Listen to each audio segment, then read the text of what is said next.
Lucky you! Best 36 holes in golf. You tuned in to Alternate Shots Podcast, Arnie's Army.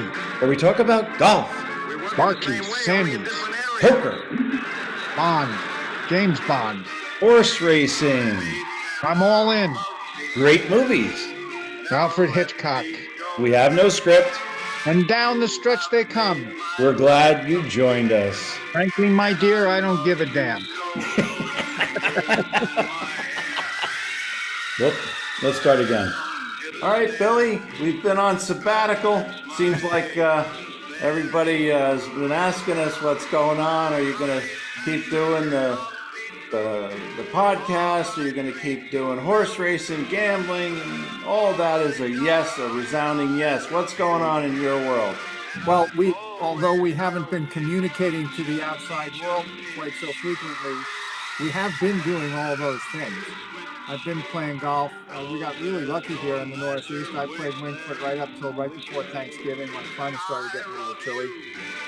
And the racing was pretty good, and the poker, some home games at Wingfoot, some up at Mohegan Sun, some horrible beats, some big wins. I'm a happy camper. Christmas around the corner, and we're back on. Well, we have been doing other pursuits. You taught me a little something about horse racing other than the simple win or the place or the show bet. And then you kind of got me interested in some of these exotics. Give me an example about an exotic that you might have gotten lucky with over this fall or going into the winter. Give us an idea. You don't have to explain the absolute millions of dollars you won because we don't want the IRS coming after you. Oh, they can come. They'll get nothing from me. But it's been one of those kind of, I'm going to say 4-week stretches where I'm lipping out every putt. And then, out of frustration, I decided to try a different approach and hit it off the toe of the putter or something. And all of a sudden, out of nowhere, I make a 90-footer to regain everything that I had tossed aside. So I hit a nice little superfecta, which is always nice. I hit the winner, the exacta, and the superfecta. So what's fun about that is doing the math. But before we go into the math, explain what a superfecta is, just for some people that may not know what that is. Win, place, show, and fourth place in order. So on a given race, if it finishes 4, 6, 2, 1, and you play the 4, 6, 2, 1 superfecta, you win. Is that a $2 bet if you do those four? You can just do the 4, and that's like it's got to be in that perfect order, and you hit it, and it's a $2 bet. You can do a 10-cent bet. Oh, okay. You can do it for as little as 10 cents, and I always do dollars, but I don't bet the dollars. I bet 20 cents 5 times because of the way the taxes are configured, idiotically, of course, because the way New York does it, and I guess the IRS altogether, is if you win more than $600 on a $2 bet, they're going to take the taxes out right then and there. I see. However, if you win more than $600 on a 20-cent bet, I don't think they touch it. But you figured that out. Yeah, so everybody knows that if you have long shots, if you're going to play an exacta that's going to pay over $600, you play it for $1 twice. Years ago, with like 30 seconds to post, I realized I had.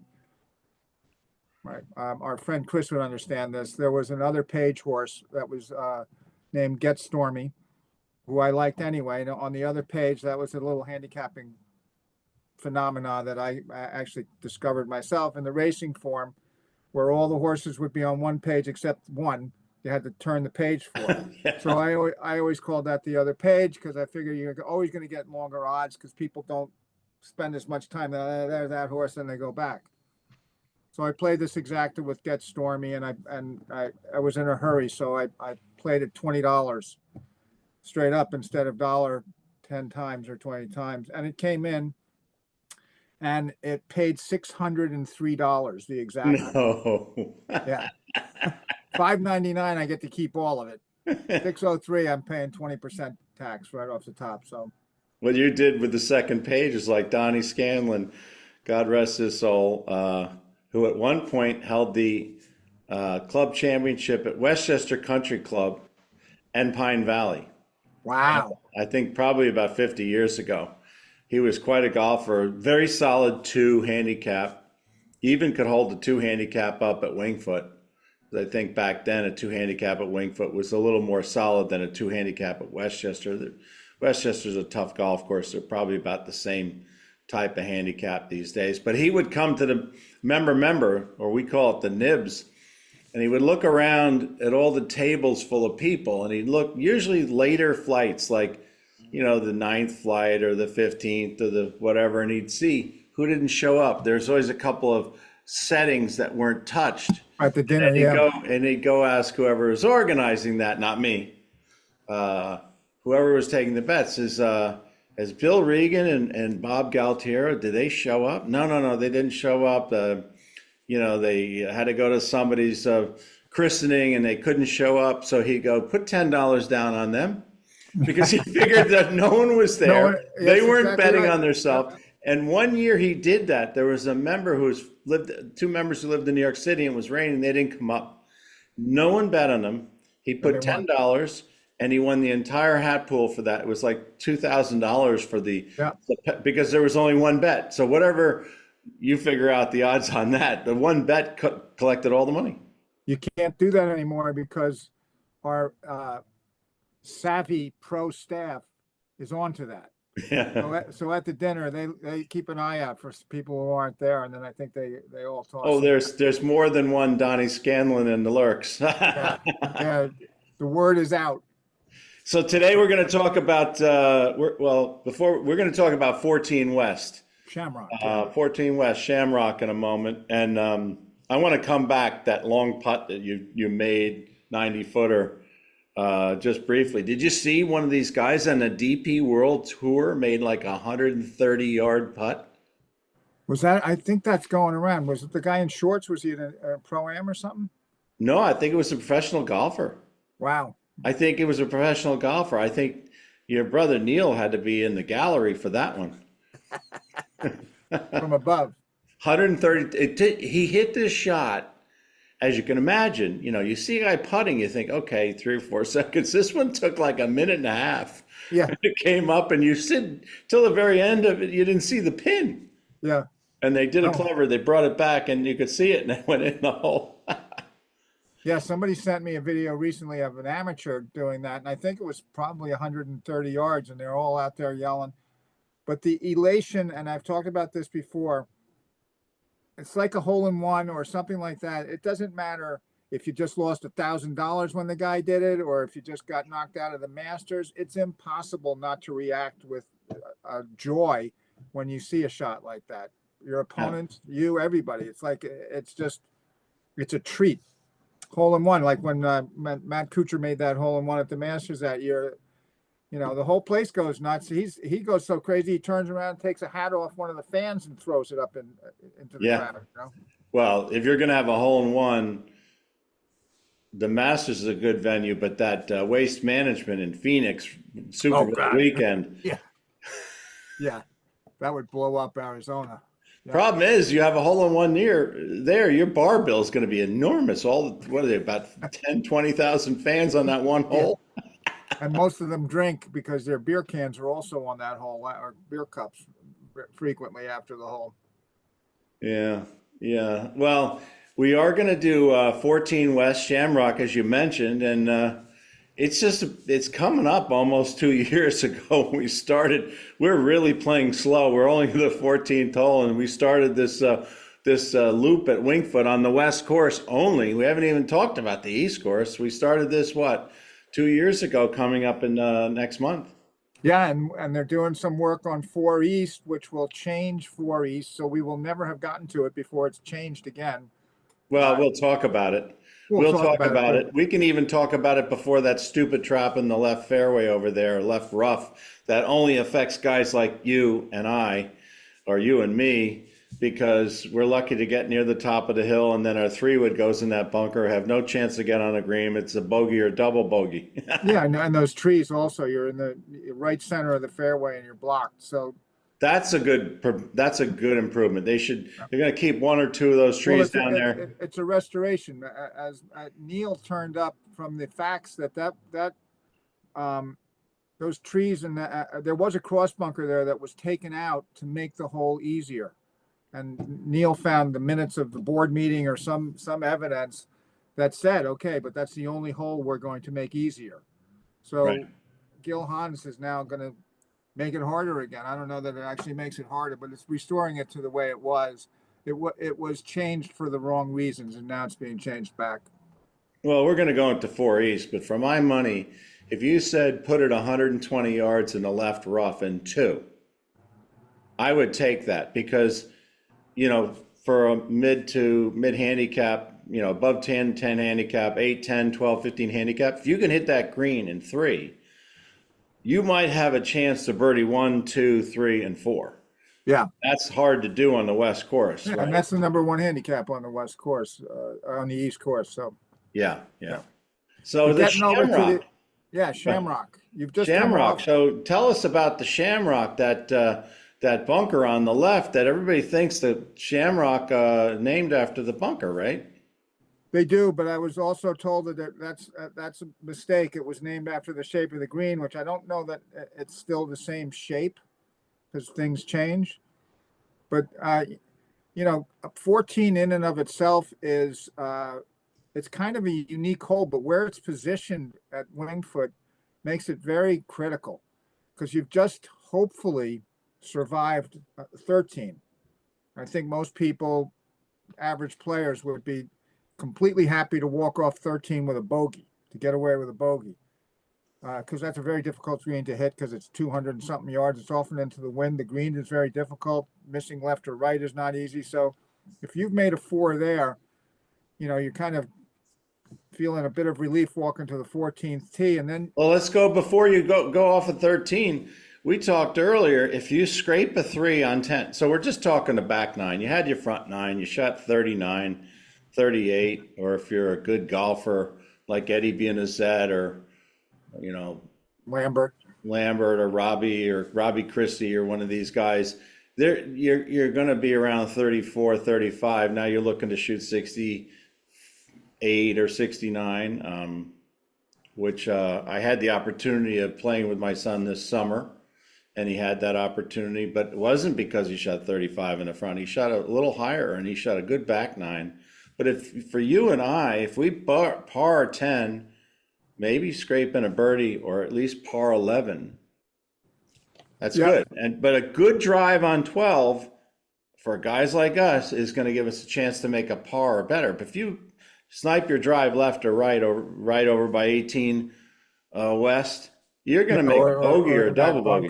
Yeah, or in that bunker. So now you're saying 4 on 13. So let's say we're 1 over after those 10, 11, 12. Yeah, you're 1 over for guys like us. We're thinking we can break 40. Right, until we realize what's up next is 14. They've added a bunker on the right side. So the shamrock-shaped bunker on the left has always been an issue. But now you can't bail out right because both of them are about equidistant from the tee. And if your tee shot is in either one of those, as it lands, Jimmy Graham is saying bogey. Yeah. So, well, if you put Jimmy Graham in either one of those bunkers, in the most preferred spot, in either one of those, say the front of the left bunker or in the front of the right bunker. Yeah, because still talking. Yeah, if you're up against the lip, you got to hit a wedge out or a 9-iron. Or if you can get a wedge out, you can get a wedge out. Yeah. And I'll tell you my Alex Noren story in the 2020 Open in a minute. But if you put Jimmy Graham, who's won everything at Winged Foot, right? A good golfer. For people that don't know him, and he's in a good spot. He's still got 190, 185 to the green. Can he get the green? Jimmy maybe can. A pro probably can. Well, pro is different. Jimmy's going to hit a 4 hybrid or something like that, or And the four first one iron they from hit a there. 5 iron or something like that, And 6 iron. then, we'll talk about the approach shot because there's another bunker in front of that green. So, Short left, yeah. yeah, so you're talking about that left bunker in the 2020 Open.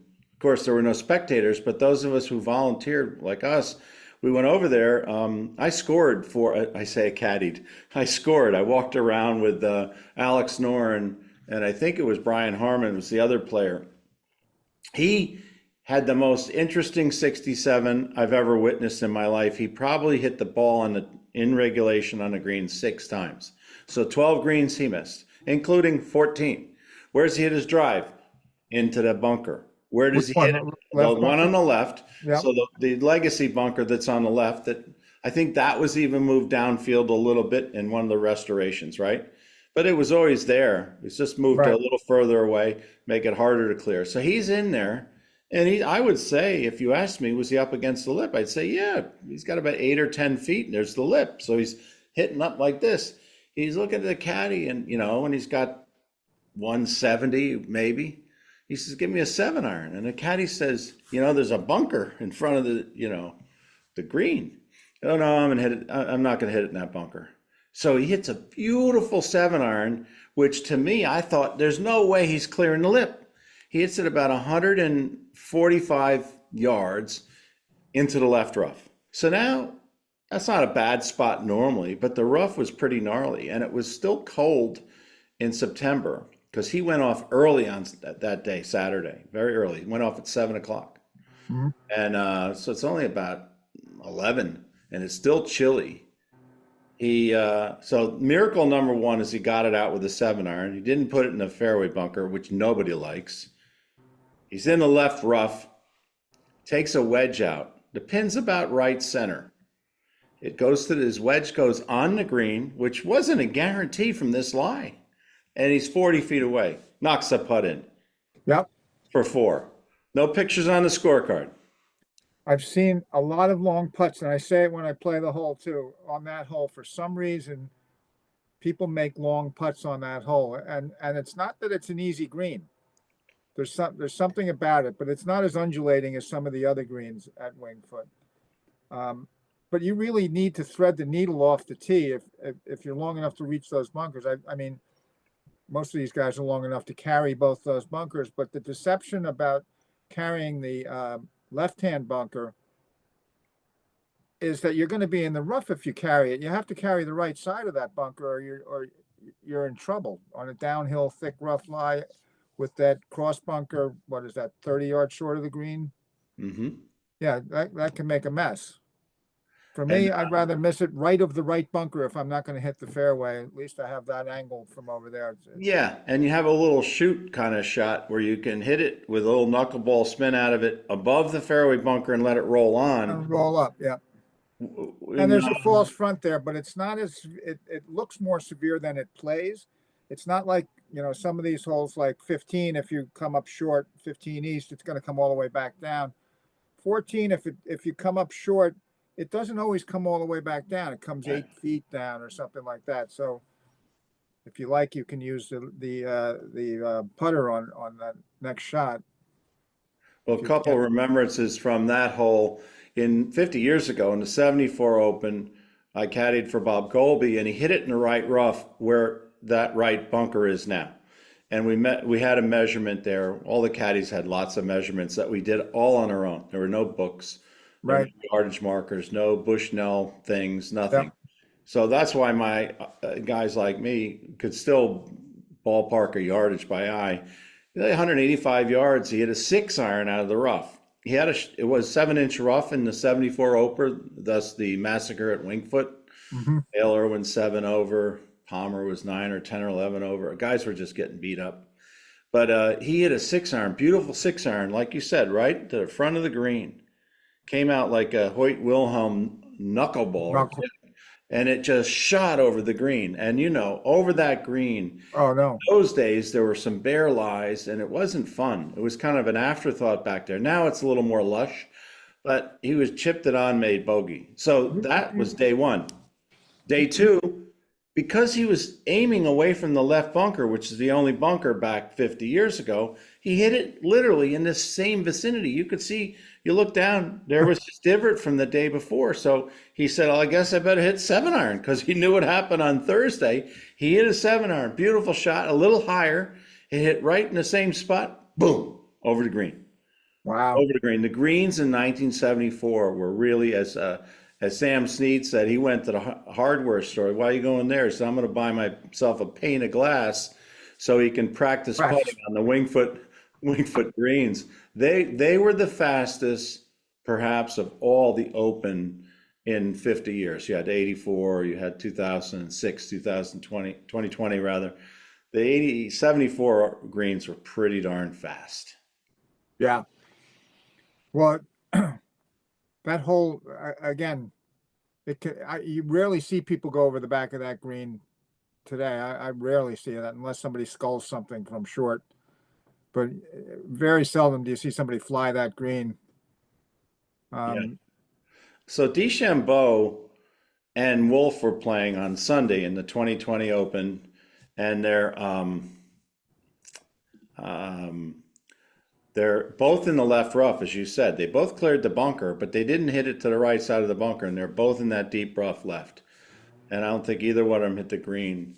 DeChambeau's left, and the pin is left. He hit the most beautiful. People don't realize what kind of short game he had. Most beautiful touch shot.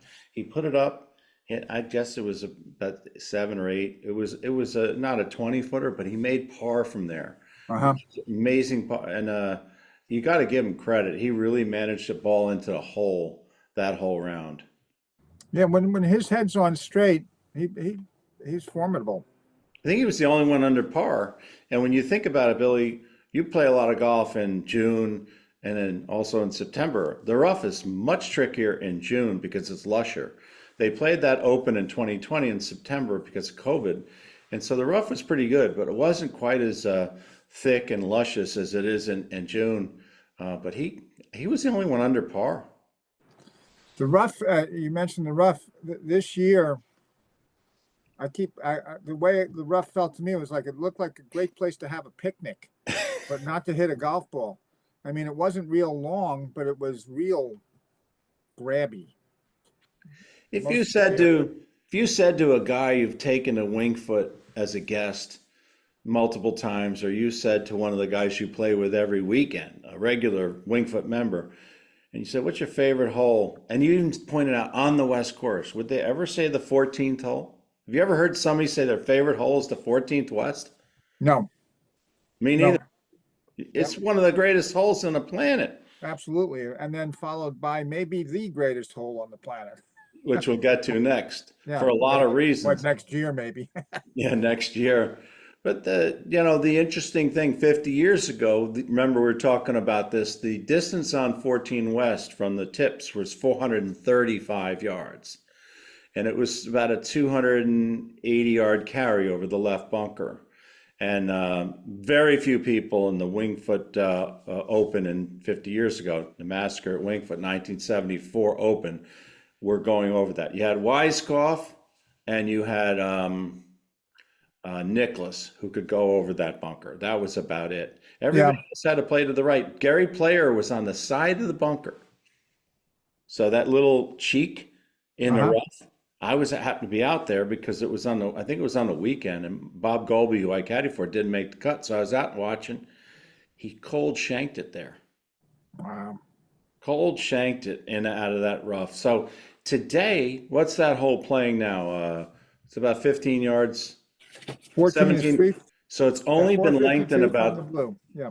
452. So it feels longer, but it's only 17 yards longer with the way guys are swing speeds have elevated and Yeah. clubs have gotten a little bit more granular in every aspect from the grip to the shaft. Yeah, everything's longer.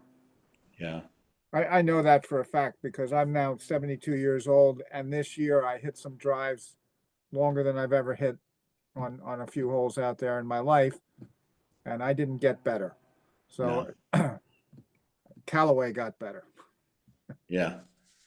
So remember Tyler Hansbrough, the basketball player, really good forward, if you will. He was just a beast. And I remember playing with your buddy and mine, John Judge. I Yeah. say Tyler Hansbrough because John Judge loved to play basketball, and he had probably thought of himself, when he was younger, and that kind of he was a muscular, really just flexible, strong. His arms bulged, and we were playing a member guest one year, and he could not hit the driver because he de-lofted it so much. He had a negative loft. I said, John, let's play this last day with no driver. So we left it in the locker. So he hits a forward on 14 West. Now we talked about that bunker about 30 yards short of the green, right? Yeah. So as you walk up, you're going down the fairway, you start walking up to the green because it's a little bit of a walk up. Yeah. That's about where that bunker is, right? Yeah. That's where John Judge drove it with his forward. Wow. And a Persimmons forward at that, right? Persimmon forward, if we played the white tees and let's just say it was 400 solid from the white tees, he hit it 360 yards because he only had a 40-yard shot. I put a tee in the ground in the fairway just to kind of like the monuments in Yankee Stadium. Yeah. I put it in there to memorialize that forward. But again, he de-lofted it. So that forward was coming, let's see, whatever, that way, coming down. It was probably negative. He could hit the ball a ton. Yeah. He hit it. Yeah, I do like that hole. I think you're right. If you had your druthers, you'd want to be just past that right bunker in the rough. If you're missing the fairway, yeah. Even if you're amongst the little trees that are still over there, we haven't even talked about the trees. You're going to see in some of the pictures that we've already shown, or we're going to show of this. The trees back 50 years ago were all over the place, and you had pine trees and. No, is it not even 50 years ago? Like I said, I just recently watched on the Golf Channel. They reran Justin Leonard and Davis Love playing the Shell Wonderful World of Golf on the East Course. The number of trees, some of the holes aren't recognizable because there's so many trees out there. Yeah, I would recommend anybody who's interested, go Google that or YouTube it or whatever you do these days and watch that. It's really interesting. That, as well as all the opens now. I really appreciate the USGA, and if you want to look at the Masters, they put all these old championships up. Sometimes they have the entire, like in the USGA, will put the entire roundup. Like you can watch DeChambeau and Wolff play that whole final round and get appreciation for the course. If you want to look at Jeff Ogilvy, who won the 2006 Open, everybody goes down to the last hole or two, and he chipped in on 17 West. We'll talk about that and chronicle that in another episode. But he almost chipped it in on 13, as we talked about in the prior episode, and he really managed it around there pretty well. Well, that was a typical example of golf course management is what won that, or the lack of golf course management for a couple of them that. They tossed them the Open. Colin Montgomery and Phil Mickelson both should have been in the winner's circle, or at least close enough to play for a playoff. But they both, wet the sheets. Well, Montgomery had about a 20-footer for birdie from the back of the green on 14 to the sort of the front middle position, and he misread it terribly. A couple of times. Mickelson, however, hit his tee shot in the right rough, and he put his shot up pretty close, and he made it, and that's where he owned the gallery. But that's where he got him. It was kind of like you're at a football game and you're getting shut out, and all of a sudden now it's a 7-point game and you're the home team and everybody's going crazy. That's what he did on the 14th hole, and the buzz was unleashed in 2006, and he was playing the 16th hole 3 over par. So if he pars the last 3 holes, 16, 17, 18, it would have won by 2 strokes. But he had birdied 14 from the right rough. So he had maybe a wedge or a 9-iron from over there. The rough was formidable, but not as deep in other Opens. Yeah. Well, I think the USGA kind of overdid it for a while in several of those things. What they did at Shinnecock, where they lost that green. Sometimes they, in my opinion, they interfere too much. Yeah. Because they want a certain kind of an outcome. Well, or they want to make it what they say is find the best golfer. But when you're talking rough like this, you might not even find the ball. Like I say, you find your ball in this kind of rough, you take out your sand wedge and get it back in play. You find your ball in this kind of rough, you think, man, maybe I can get a rescue on this thing. Until you don't. Right. You asked Patrick Harrington, he could have won the Open if he didn't have a shot like that. Mickelson on the final round on 5 West did that. Hit it by 10 yards, right? Yeah. So this has been great. 14 West Shamrock, great hole. Not necessarily in everybody's best favorite hole at Wingfoot, but a formidable hole. And again, where it falls in the match is critical because it's not a gift.